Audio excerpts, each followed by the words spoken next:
Some people will never believe in magic. Come to work and then I see a bloke floating in the middle of the air. In this video, I will reveal Dynamo's levitation above the Shard in London. Here's a quick recap of what happened.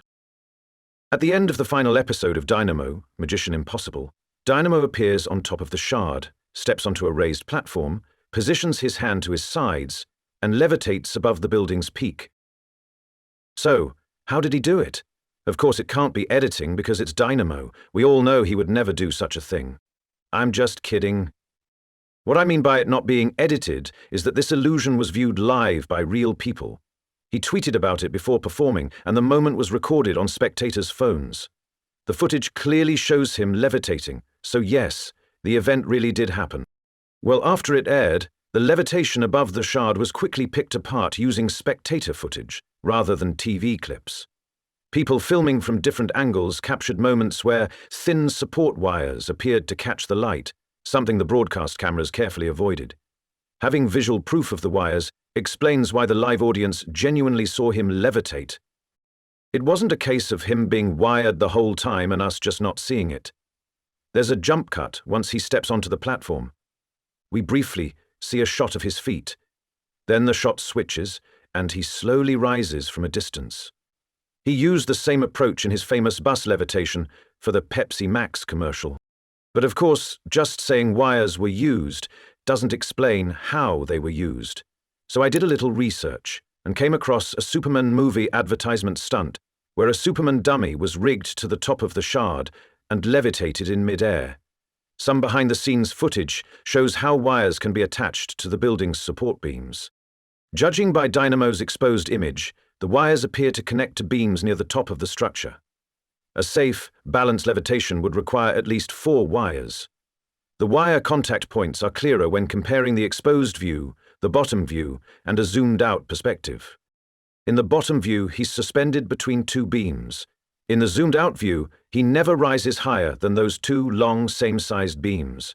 That's where the wires are connected, indicating 4 attachment points, as shown here. This setup would make the levitation much safer in case anything went wrong. Keeping that in mind, even in the footage, Dynamo is visibly swinging back and forth because of the wind at the very top. There's no enclosed area at all. He's suspended by wires completely out in the open, which is a pretty terrifying stunt on its own, considering you're only trusting the wires. But what about the levitation where he goes higher than the building itself? There's no way wires assisted him there. So does that mean the wires were just misdirection, and the method was completely different? I swear you won't believe the secret. It's a method you'd never think existed. Are you ready for it? What's his name? What's his name? I don't know his name! He used editing. Who would do such stupidity? Does he have... Take note of every shot showing him levitating above the Shard. All of them are filmed from a distance, far away. Even the footage that looks like it was captured by a random spectator was manipulated. That clip wasn't filmed by a random spectator at all.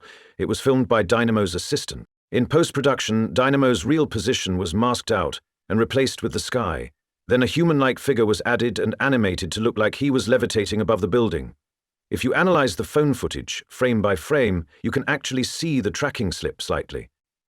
The fake image, which appears as a dark shape, sways back and forth before the camera stabilizes, and he's shown levitating above and higher than the Shard. The relatively close-up shot that looks like it was filmed by a cameraman in a helicopter was actually filmed later, without Dynamo even being there. He doesn't exist in that shot at all. What you're seeing is a 3D model of a figure made to resemble him, placed into the footage afterward.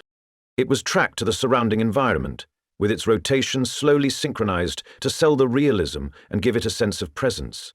In reality, it's completely fake, which also explains why the figure remains stiff. I can see the Statue of Liberty from here. Why haven't you joined my Patreon for absolutely free yet? We now have over 500 members on Patreon, and I've got special early access videos planned for you all there. But for those who want to support in general, there's also a $1 option. Or just one. Join today. Behind this mask, only the truth remains till we meet again.